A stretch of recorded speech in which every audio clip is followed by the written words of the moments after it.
Good evening, everybody. This is Coach Coop here with another episode of BHB Radio.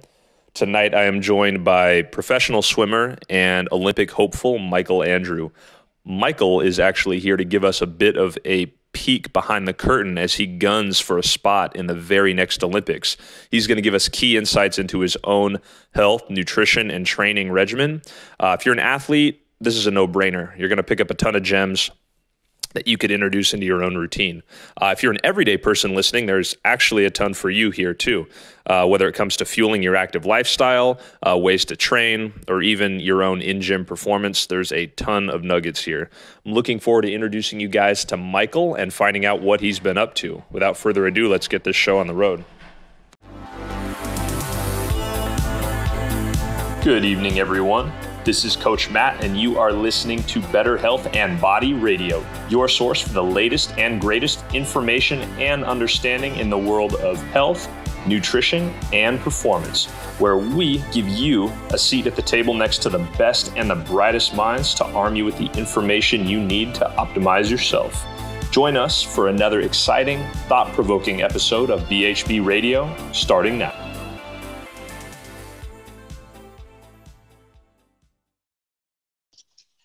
Hey, Michael, thank you so much for coming on the show. I appreciate it. Yeah, thanks for having me. Looking forward to chatting. Yeah, absolutely. So obviously I know who you are, but for people at home listening, can you tell everyone a little bit about who you are and what you do? Yeah, 100%. So I've been swimming professionally since I was 14. So signed to go pro when I was 14. Really fell in love with the sport at a young age and kind of went along this massive journey as a family. And we've been very known in the swimming world to do things, I'd say, against the grain, against the current. We kind of swim upstream, so to speak. And whether it's the way we train, our fueling, whatever, we've always done things differently. And we've had some pretty amazing results up to this point. And I feel like, so I'm 21 now. I feel like my career, I've lived an entire professional career. It's been so many years now, but we're still just at the beginning, which is exciting. So we've learned a lot and feel very blessed to be where we are. And that's kind of, in a nutshell, I'm just a professional swimmer that loves to do things differently. Oh, that's awesome, man. That's great to hear. And then you're also getting prepped for a pretty big competition that people might have heard of, right? Yeah. If you live on planet Earth, you've probably heard of the competition. Right now, 2021. Well, typically it wouldn't have been 2021. It would have been 2020. But we are in preparation very hard right now for the Olympic Games. And everything looks like it's on track, which is pretty exciting. It's nice to know that things are being put in place to make it viable. And it's one of those things you train for all your life, and as much as it doesn't define you, it's a very big part of your career. And I'm pretty excited to really shoot for my first Olympic debut and really continue this journey as a pro swimmer. Oh, that's awesome, man. What got you into swimming in the beginning?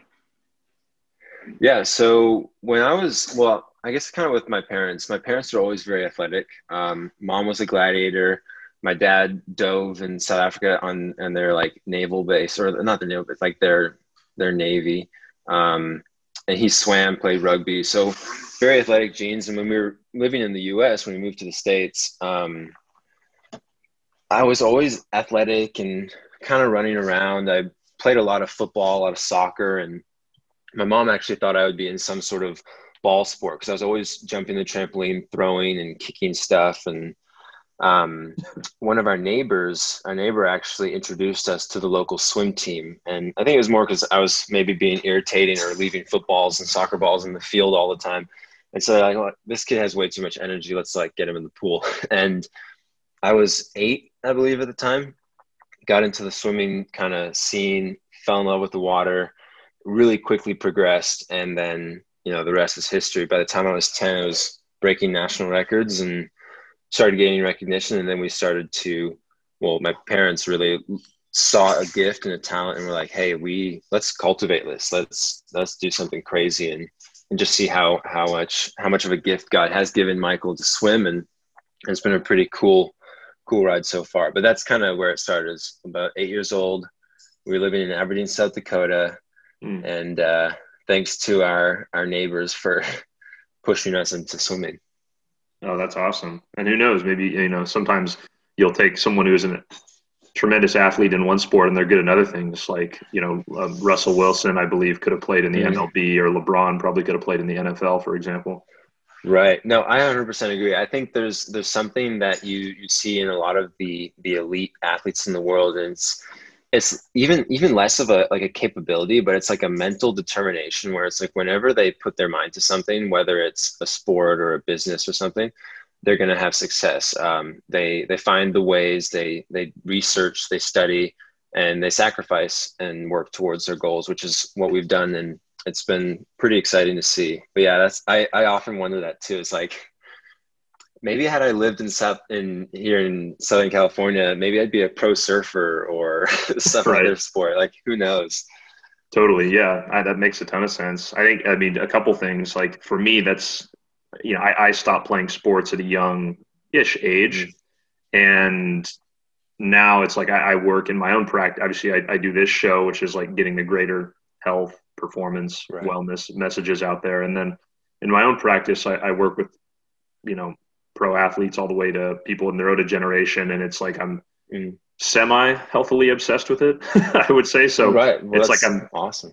Yeah, it's like I get to channel that, what you just said about refining your craft, and as an athlete, just in a different phase of my life, right? Almost like Kobe after he had stopped playing, Yeah, 100%. Well, and that's the thing, is you have a purpose beyond just your craft. It's like you are excited about the breakthroughs and the things you learn, and then you want to share that with people so that they can have breakthroughs. It's kind of that cycle that's ongoing. I see that a lot in my career. Yeah, I would imagine, for sure. And you guys are trailblazers in your own right now, in your own right there, and we'll get to that in a moment here. 100%. I think also the idea of you being sort of a general athlete and doing other activities too, even if it's just playing, is important, because a lot of the times you'll see these athletes specialize in one sport without getting in other types of activity, especially in a sport like basketball. Or like girls soccer, and then there's like an injury epidemic by the time these athletes get to college. Definitely. Yeah, there's a lot of fear around it too. And that's the thing too, is, even with sport, what I've come to notice, and this is kind of one of my life things in general, something I've learned from a young age, is to make it in the world of sport, you have to live with a performance-based identity. Like a company, they don't want to work with someone that's not winning. And so you find yourself wanting to, you have to be safe and careful, and you can't do too many things. You want to make sure you're not injured and stuff like that. But I do remember, like, when I was younger, I just did everything. It's like, you can't really live with that fear. But yeah, sorry, that was a rabbit trail.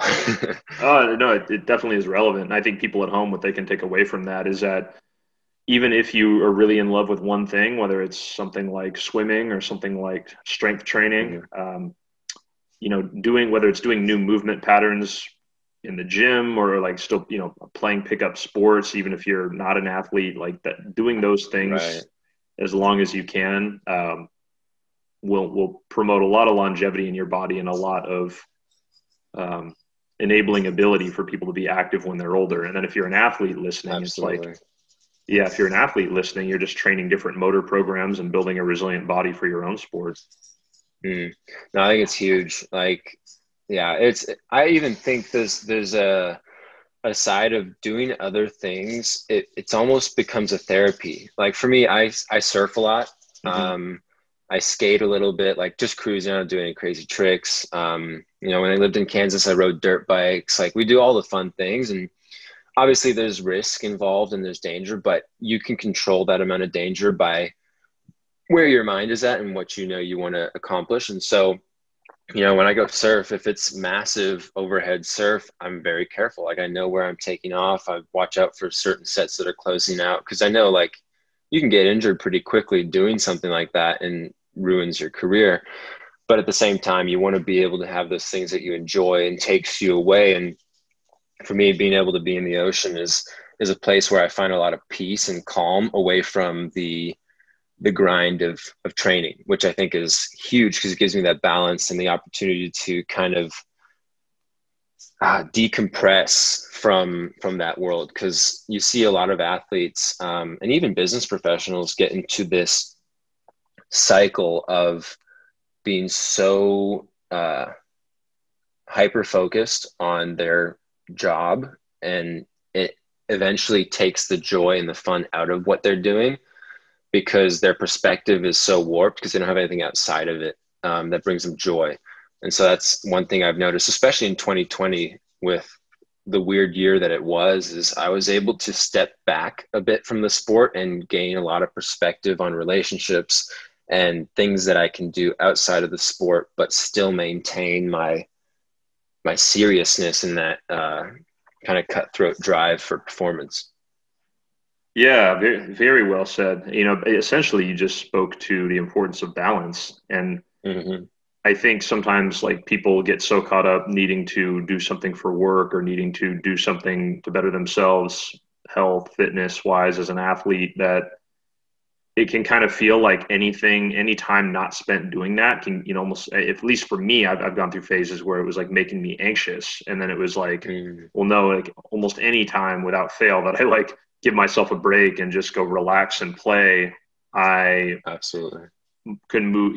It's almost like I recharge my batteries and do a better quality of work when I come back or get a new client or something random happens. It's like, life kind of rewards you for diversifying your interests. For resting. Yeah, exactly. That's so good. I love that. And I couldn't really add much to that. It's so interesting because even when I first got into the world of elite sport and stuff too, is you watch the commercials and the advertisements, and it's basically they speak of these athletes as if all they do is eat, breathe, sleep their sport. But if they really did that, and some do, but you see how it destroys them after the career because they don't really have anything to fall back on, and they find their value, and that you can't find your value purely in your sport because I think it will eventually drive you crazy. Yeah, exactly. It's, you don't have to do your other passions for a living necessarily, but it is important to still like scratch those itches. And I think, follow your natural curiosity and heart. I think it can provide a lot of longevity for you in whatever else you're doing in this life too, Absolutely. Kind of fulfill all parts of your purpose. Now, did I hear you say right that you said your mom was a gladiator? Did that... Yeah. So when my parents first got married, they traveled the world for 8 years, and one of their stops, so they just look at postcards and they like, hey, let's go this place. So they backpack and hitchhike and stuff. And when they were in London, they were working and they went to try out for the show to be on the Gladiators just as contestants. But they couldn't compete as contestants because they weren't citizens. And so one of the gladiators apparently, and this is what my mom tells me, was injured, and they called mom back and were like, hey, we have an injured gladiator. We know you guys can't come back as contestants, but you could be a gladiator on the show. And so she went from cleaning toilets to being world famous and basically beating people up for a living with bodyguards and everything, which is just so funny to me because obviously I never really grew up watching the Gladiators or knowing what the show was. And there was a time we were in Florida just like vacationing, and this, I think it was an Irish or like a Scottish family recognized mom at the pool. And this is the first time this had ever happened. They were like, oh my goodness, you're Laser. Oh. And I was like, what in the world is happening? Because I'm used to people coming up to me and be like, hey, you're Michelangelo, right? Like, you swim, and like we swim and stuff. But when they recognized mom, it was so funny to see. And even too, she was like, what? Like, but yeah, so she was a gladiator way back, and there's still awesome videos of her out on YouTube. It's so fun to watch. That's like American Gladiators with like Mike O'Hearn and stuff like that, right? Yeah, Wolf and all those crazy guys. Oh, man, so what if that's like that? Yeah, that seems like it would be really fun, almost like if like rollerball was an actual sport, just one of those like.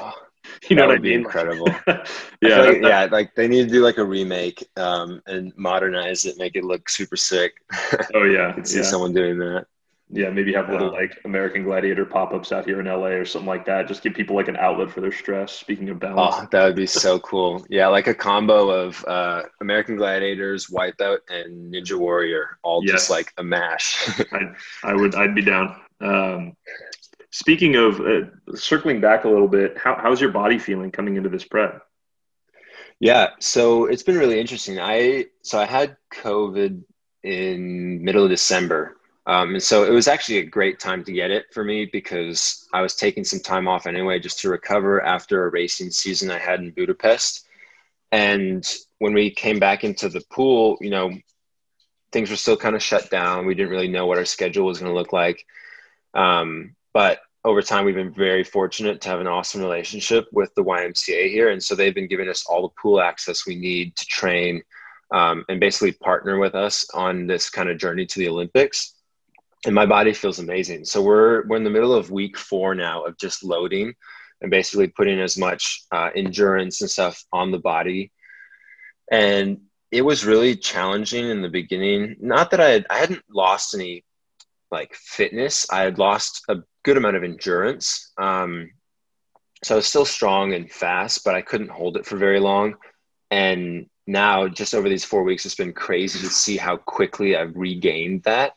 And I'm excited to see what another 4 weeks will do when we get ready to race in the upcoming season, because the Olympics are coming up closer and closer, and come trials, we're going to be ready to really dominate. And my body feels amazing. Like I do feel stronger every day, and it's really exciting to see. And a lot of it, I think, comes from just the intentionality of this season. I feel like with so much uncertainty in 2020 coming into the new year, there's been a lot of just really healthy routines set up that have given me a kind of positioned me to just focus purely on training and the things that I need to do and can control to get the most out of my training sessions.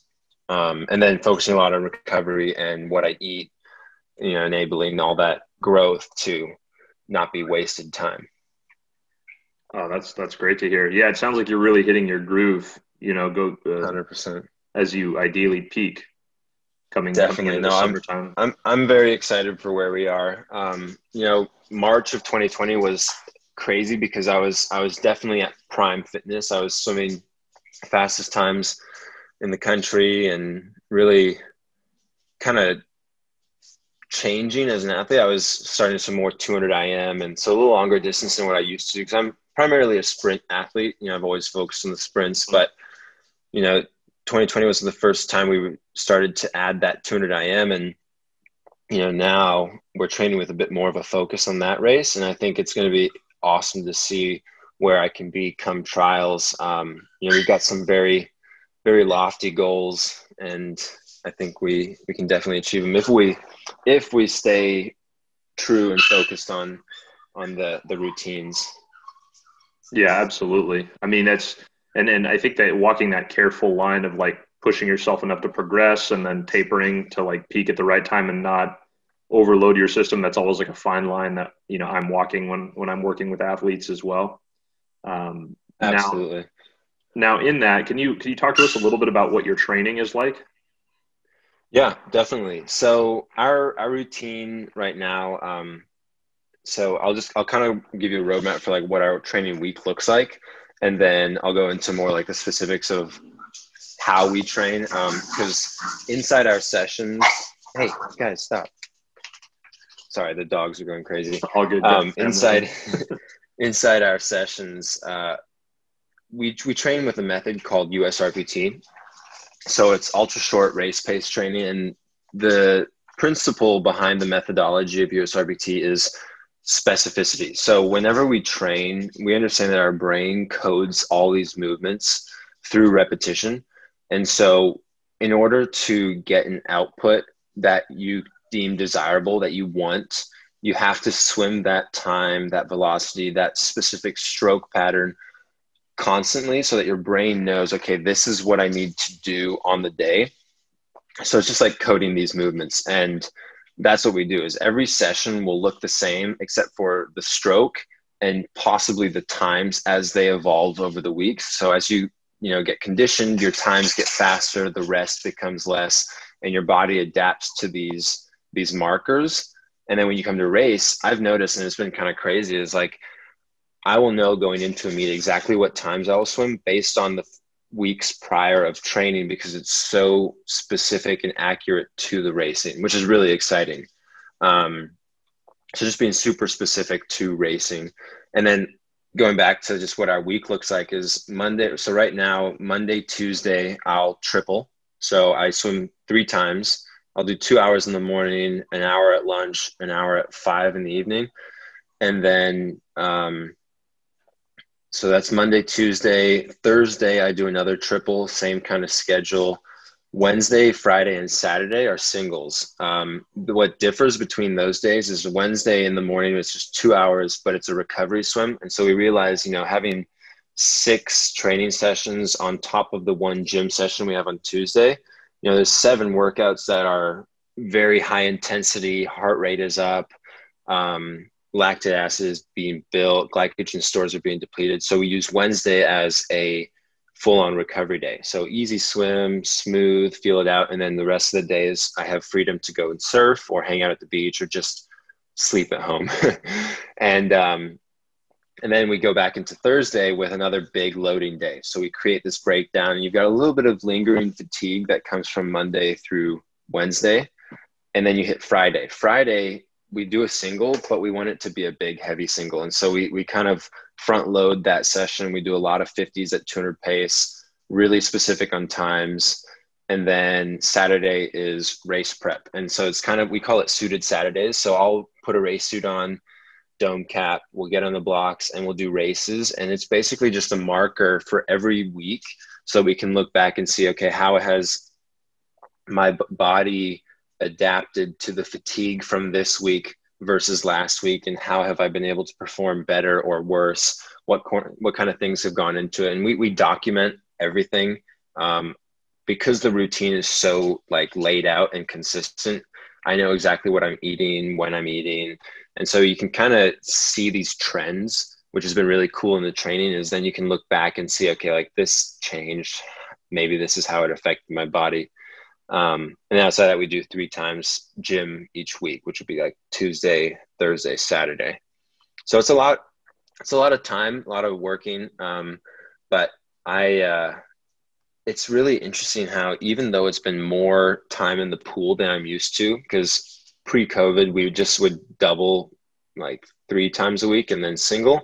So I'm still doing the same amount of sets, but I'm spreading it out. And I think what I've noticed is I'm now able to get more quality work out of each set or each session because they're a little shorter, but they're very focused. So when we go in, it's you've got an hour, you get in the pool, you go right away, and you build and you build and you build. And that's been pretty cool to see, instead of trying to stack all of the work into one giant session. But yeah, that's in a nutshell, what our week looks like. And then just going back on the training, it's been very revolutionary. So a lot of swim programs and stuff are very traditional based, where it's, you do drills, your long stuff, this and that. And it's all about destroying the body. But what we notice with mine is we're creating more neural fatigue. So it's our body reaches a point where there's physical breakdown, but the neural fatigue is enough to create that aha moment in the brain, so that it knows, okay, this is the time and this is what I need to be going. So that, like I said earlier, is when you come to race, it just happens naturally. Interesting. Very interesting. That's actually along the lines of some of that nervous system training that it's all, I guess, nervous system training, but targeted nervous system training that I was talking about privately with you before we got on the call. And yeah, instead of kind of going along the lines of wham, bam, beat 'em up training, it's creating that stimulus to kind of really just manage the adaptation. Obviously, your lifestyle around that matters too, and we'll get to that in a sec. But absolutely, it's really interesting. Kind of one of those little synchronicity moments. You and I coming together here. No, definitely, I agree, and and this is something you'll appreciate too and understand. Being so in the system of understanding the neural system is, when you're training, as much as you train your physical body, I think the most important thing is training your brain and understanding how your brain operates. because I think if you miss that, then all the training you're putting in is actually, I feel like it's not going to be as retained. It's, yeah, really just in a nutshell, your brain is your most powerful muscle, and you need to know how it works. Exactly. And that's where, elite performance comes from, is your nervous system. Not, it's not about building the muscles a certain way. There, you do build, fast twitch muscle fiber. You do build the muscles themselves, but it's a little bit more of a side effect if you're focusing on the nervous system than it is like the end result unto themselves. Whereas I think Right. I think a lot of common strength and conditioning tends to focus a little bit too much on tradition and optics, and not as much on, really kind of taking a look around and saying, like, wait a minute, like, what are we doing here? How much of this is throwing, junk at a wall and hoping it sticks? How much of it is really good? And, where can we innovate? Speaking of that, Definitely. what does your in-gym session look like before we get into your nutrition? Yeah. So our gym has always been, I mean, just like the way we train, very different. We've gone through seasons of dabbling with like lifting heavy weights or Olympic lifting or just mobility and stuff. And we even at one point worked with the trainer out of KU. So she basically would train all these basketball players to jump high, and it's just incredible work she had done. And what I noticed was when I was lifting heavy, it it broke me down so much that I wasn't able to train specifically. Mm. And so I realized, as much as, being strong is helpful and stuff, for swimming, it wasn't something that was needed. I think there's a huge kind of misunderstanding with swimming, is that you can generate that power and speed, but you need to maintain efficiency and mobility. And so a lot of what we do in the gym now is more mobility. Occasionally we'll do some Olympic lifts and things, just being a sprinter, like to get that kind of strength power out. But a lot of it's with medicine balls, or even just body weight, pull-ups on the ground, like core stability work. We do a lot of core work. But what's really cool too is, we understand that when you're swimming, it's a form of resistance training. So in a way, I'm 200 pounds, so I'm pulling myself through the water for 2 hours doing 90 50s at 200 pace with a 200-pound weight, basically. And that creates a lot of power and strength. And that's what it's been kind of so interesting for me, is a lot of people doubted us when they said we never lifted weights, because from a young age, I've always been kind of skinny, but I was very shredded. I was cut and lean. And that came from the diet, but two, it came from a lot of this just constant at pace, speed, strength, kind of pulling, where the body uses the muscles that are needed, and it grows them and develops them to best sustain fast swimming. So anything we do in the gym, we try and make it as specific to the swim movements as possible. That's why I think, like, if I was to do one exercise in the gym for the rest of my life, it would be pull-ups, because it's the most specific to swimming butterfly or something. It's like you can visualize that movement, and then when you get into the water, at least it's semi Transferable. like the transferable. Exactly. The adaptation is easy. Yeah, that's interesting. Yeah, I've actually been toying with some chin up variations recently, where I'll have athletes kind of almost hyperextend their legs out in front of them a little bit, not quite fully straight out like a gymnast, but like, let's just say, elongate them and like point their feet towards themselves as they're hanging. So it's kind of their legs are, instead of dangling straight down or tucked behind them, they're kind of at an angle. And then so you get the fascia actually in the brain you create like a neuromuscular and neuromyofascial situation there, where it's not just even an upper body exercise anymore, because you're actually getting the brain to activate the back chain, the lower back chain 100%. Of the lower extremities with that. So it's, yeah, anyways, I'm wow. No, that sounds brutal. How many reps would you do of that? Like, how would you break that down? It's actually hard to gauge for people, right? Because like it's a lot of them so independent. Yeah. We usually just individual. And it's okay in that case to kind of go to failure, because you're not going to like an absolute point of exhaustion for you. It's a mechanical instruction, like a mechanical failure more than it is anything.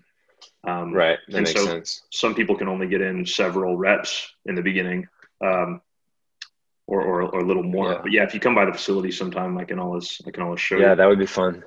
Yeah, I Yeah, actually. you'll notice it'll be interesting to see because I have such a long torso. So Mhm. like anything back and like lower abdomen stability it becomes very challenging very quickly. Oh, that's funny, man. Yeah, I'll send you over when we get off. I'll definitely send you over some videos of Yeah, that'd be some of the great. stuff I do with folks. But I actually bring them. Speaking of like training in different domains, I'll bring even like court and field sport athletes into the pool and have them do specific nervous system training and biomechanics training in the Mm, pool. Um, that so is cool. Yeah. yeah, I'm with you too. I'm not big on having the athletes do. We still lift, but it's more like some of the lifts are like teaching lifts to get a certain proprioceptive or motor control element in there. It's maybe less than their max, but for the most part, but for more rate of force production and things like that as well. So I've never been a big like Mm. barbell back squat kind of guy. Right. Yeah. And two, I think you increase a lot of like risk for injury and stuff. And it's like you don't need to put that wear and tear on your body in order to get performance. It's much like what Mike Mensa says, like it takes a bullet to kill you. Like you don't need to be in the gym cranking out these massive weights. It just takes one to break down the muscle and then you got to let it heal. A lot of that growth comes from your recovery, not from the exercise itself. Yeah, exactly. And speaking of recovery, when you see these swimmers, like, I mean, Michael Phelps is the famous example, and like he ate Mhm. basically a buffet in a whole day. Like, Yeah. what is your nutrition like right now? Yeah. So right now, it's very basic. I try and eliminate, I mean, in a nutshell, so people would look at my meals and say I'm very keto. And keto is something that I've loved and we've researched and studied and dabbled with for a few years now. And that's what we love with like with you guys and the real ketones and all the exogenous ketones that you can get is, I come from a sport where they glorify carbs.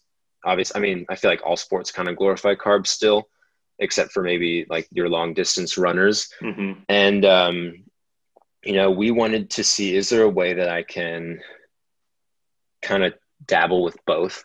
Um, but I basically I eat a lot of protein, which is a challenge for being keto because, when you break down the muscles, you want to restore and create that muscle repair. But then I focus a lot on my fats. So a lot of avocados, coconut oils, nuts, fatty things, fatty yogurt, and then trying to avoid as much as possible like our processed foods, carbohydrates, like high carb fruits. We eat a lot of berries, things like that. And then breakfast is always the same: lots of bacon, avocado, cottage cheese, eggs, and a fat bomb.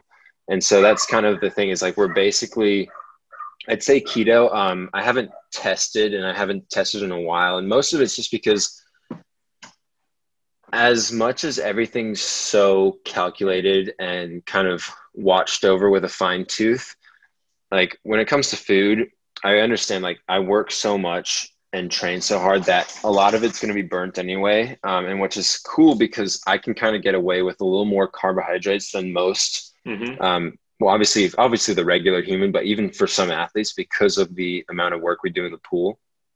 And that's been kind of fun to see is like, okay, what's my limit? Is it just the 100 grams or can I do a little more? And so for lunch, I do pretty much every day tuna and rice with like some mayonnaise or something that's like keto friendly, like a keto mayo and lots of salt. Hmm. Always Good drinking like electrolytes. yeah, exactly. Electrolytes and then refueling. And then even with keto too, it's like it's necessary to have that sodium added. And so sometimes we'll do like bouillon cube drinks or soups. And then for dinners, a lot of the time is I love my fish. I love like sushi, salmons. And then my dad, he's been for a while now experimenting with like steak diet, just like pure steak. So he skips most breakfasts and eats just steak in the evening. which I could never do. Like that terrifies me. Right. But he's had some really awesome performances with it, and his keto score, like he's so high.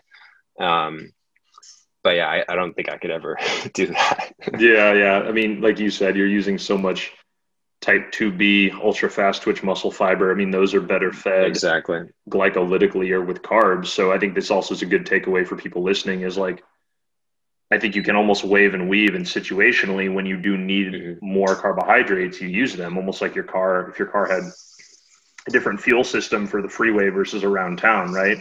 Right. And 100%.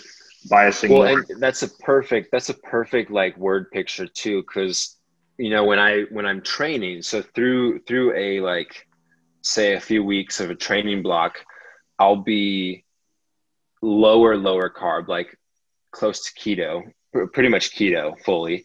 And then when I come to race, I can eat a little more carbs because I know I'm gonna burn myself back into ketosis. And you still get that burst in energy, that spike, but then you want to obviously make sure you're eating foods that aren't going to spike your insulin and create this crash in energy.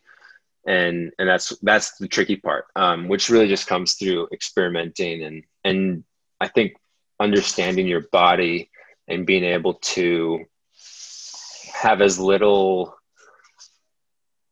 like you want to have that routine where there's a little interruption, so things you can kind of calculate and figure, okay, like how's my body reacting to it? And that's what I love about even the way we train is it's so repetitive that every week we're doing almost the same sets every session. And so it's like, I can compare constantly.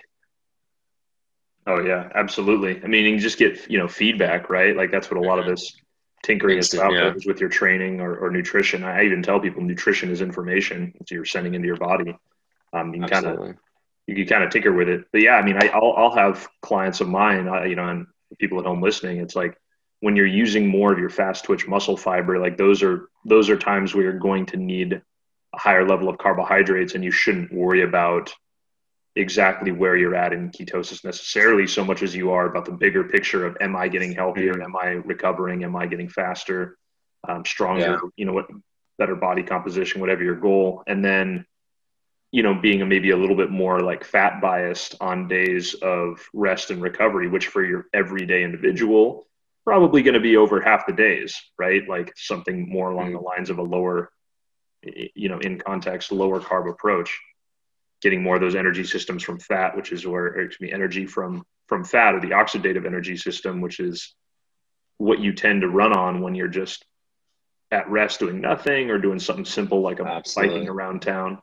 So right. Well, and what's so interesting too about even creating that, like when you speak about oxidative, with the way I train too, it over time, and I've been doing this for over a decade now, but when I was younger, my body basically converted its muscle fibers to become more oxidative. So instead of creating this high lactate, like acid pooling, and that actually lactate's a fuel, but it's the acid that pools, and that's what kind of locks your body down. Is what I've noticed is, and there's science journals on this somewhere, but because of the way I train, being so repetitive, short rest, short work, I've over time, my muscles have adapted to become more oxidative. So in theory, I can recover quicker because of the way I've trained. And then also now having, being high fat, keto relatively, it aids that training style and basically creates this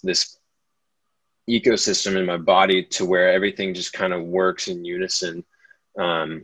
It's pretty fascinating. Oh, that's awesome. That's great to hear, man. And supplement wise, I know we talked privately about you doing exogenous ketones. What's your supplementation like, and where does everything fit in? Yeah, so we do a bit for a long time, and still now I use super starch through a company UCAN, like pre-workout, and that was cool because there's a little bit of the way that it's designed. It doesn't spike insulin like a carb would, but you get that energy. And then I use the D plus from Real Ketones as my exogenous ketones. That's like my primary for aiding that keto lifestyle. And then also, that combats any sort of carbohydrates that I maybe have taken over and above what I should be. And And it tastes amazing. Like I've never really had any exogenous ketones that have tasted good. I remember the first time I tried way back, maybe it was like years ago. I was young, didn't really even know what keto was, but someone had us try these ketone sachets, and it was like, this is disgusting. Like whatever it is, I don't want it. And so that's cool. It's like I have the I think it's the grape you guys have. There's And all kinds then now. and then there's like obviously protein's a big one. Protein it's between real ketones and UCAN. It's like whatever we have in stock. You know, I eat a lot of protein, but I also try and get as much of it from foods.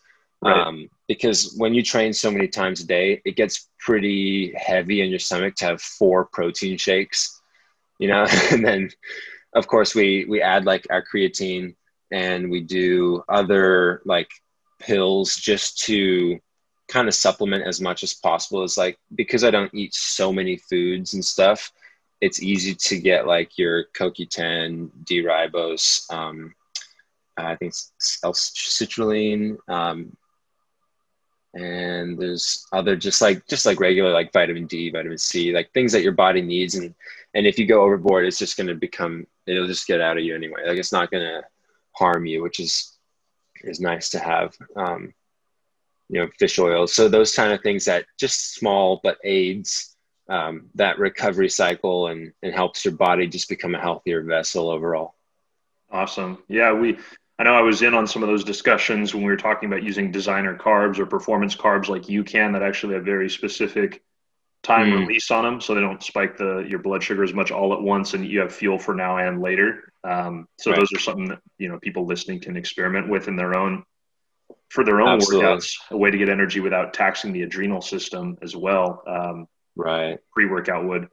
And what have you noticed since you started doing those and exogenous ketones as well? You know, I think most people are pretty familiar with what protein does, for example. Yeah, no, I think the biggest thing, and I mean, I can think back to like a training period where we started to increase the length of our sessions. And, you know, I used to just be like very short in the pool, very quick sprint based. So it was like, I didn't need a whole lot of fuel to kind of get through a session. And it's easy to just fuel up afterwards. But as we started to increase the endurance, go 75s, like longer paces, harder sessions, I'd get about halfway through a session and I'd be starving, and physically I'd bonk. I'd really hit a point where I almost felt jittery, and like you could lose finger in your feelings or feeling in your fingers. And so what I notice now when I've become fat adapted and really fueling off of the ketones in my body is I have this longer lasting energy source where I can, you know, push through that final set, and not, instead of like what it used to be where it's like, I'm just trying to get through this. Now I can like really push through. And that's important too when it comes to preparing for the 200 IM, which is a main focus now, is like, I can be really quick. I was under world record pace at the 150. In the last 50 meters, I came back in a 30 point, when if I just swam a 28, which is a pretty average time, I would have broke the world record. And so, you know, it's one of those things that, okay, in training, like if I can just get that last little bit of adaptation, understanding how do I push through this pain, how do I sustain it, you know, and that comes from fueling. And it carries over into racing. So that's been a huge thing for me, is being able to get through sessions and not be starving.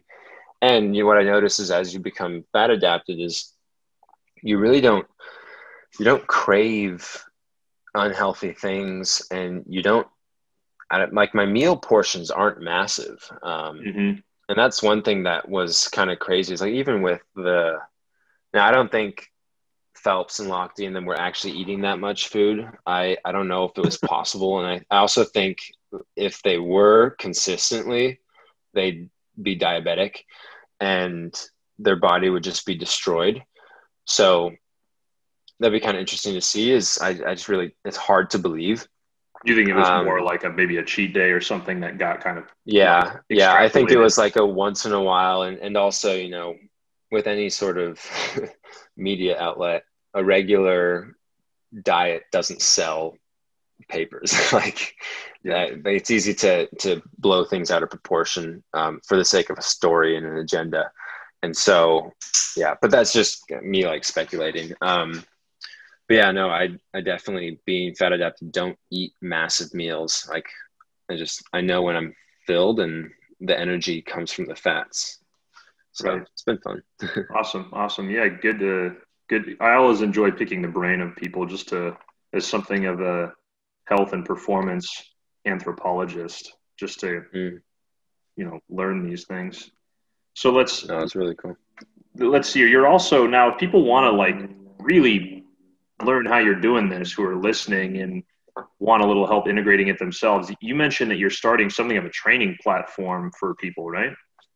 Yes. Yeah. So my dad and I, for years, have been speaking about this. And our goal has always been to create an academy where we give everybody the tools that we've kind of acquired over the years. We've been working at this for a decade. We've researched and had communications and relationships with the smartest people in the world. And we want to be able to give that 100% back to anyone that's willing to learn and wants to perform.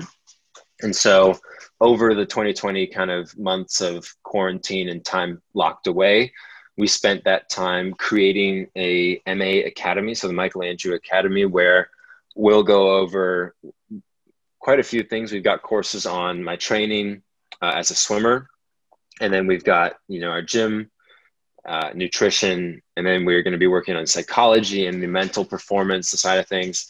But where it differs, and what's really exciting for me, is we want to give access to people 100% to us, like a direct line. And so we'll be doing, like, for those that are enrolled in the academy, have access to webinars, live chats, training programs that are tailored by my dad and myself. And so these things where we kind of work alongside athletes and people that want to level up and step up their game to the next position, and really do it kind of easy. Like it's not as hard as everybody makes it out to be. And it's very simplified. And so we want to do that. We're going to simplify and give all the tools. And that's what we're kind of doing through our MA Academy. And people can sign up just through swimmermichael.com for those of you guys that are interested in any of that. Be like that, get that early bird access. Okay. Yeah. Swimmermichael.com. I mean, and when, you guys are kind of pioneers in your own right for what you're doing. So I think that could be a great way for people to like peek behind the curtain and just sort of see what's going on, Yeah, I appreciate that. Yeah, it's been a long time coming. I remember we spoke about this years ago, and never been able to put it together. But we've got an awesome team that's been helping us work on this, and I'm very excited to start launching it soon.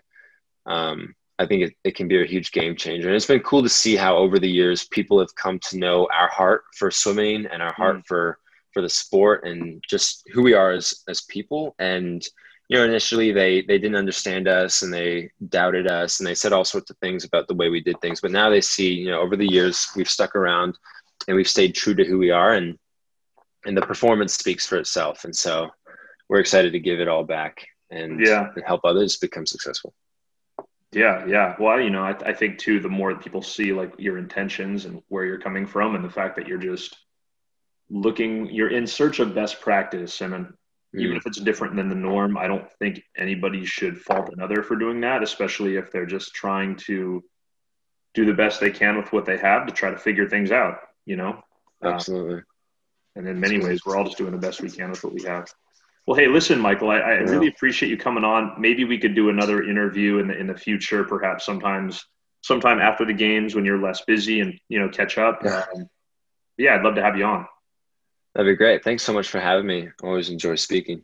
Of course. Yeah. And if you were to leave people at home with, that are listening, with one thing related to, so we really got into training there. How about nutrition? What's one thing with nutrition that you would leave people with? Could be general, could be specific, whatever you want. One thing with nutrition.